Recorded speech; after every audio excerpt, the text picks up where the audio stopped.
مرحبا أصدقائي، اليوم رجعت لكم بوصفة كتير طيبة ولذيذة. أنا بعملها وبجهز بحطها عندي بالبراد.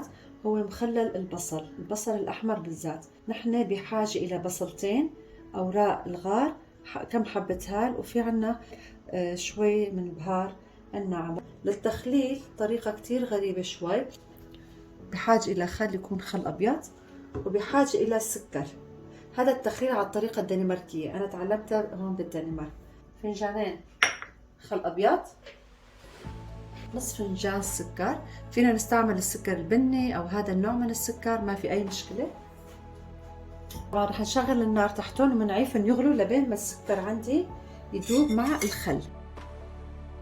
نجي نفرم البصل، ويكون في عندكم مطربان نظيف، يكون الغطا اللي عليه كتير كويس. انا عندي هذا المطربان نظفته، بدي استعمله احط فيه مخلل البصل. رح نفرم البصل.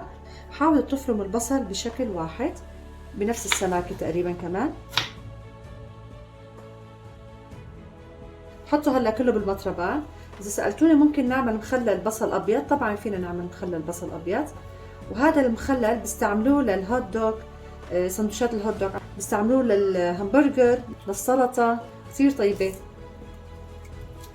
يعني ما حامض على مبهر على حلو، بهالطريقة. نحط أوراق الغار،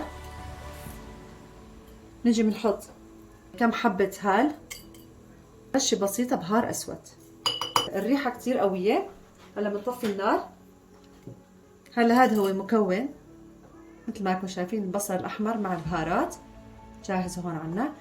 في أشخاص بحطوا لها كمان قرفة، زعتر أخضر، مثل ما بتحبوا، بس الوصفة الأساسية هيك بدها.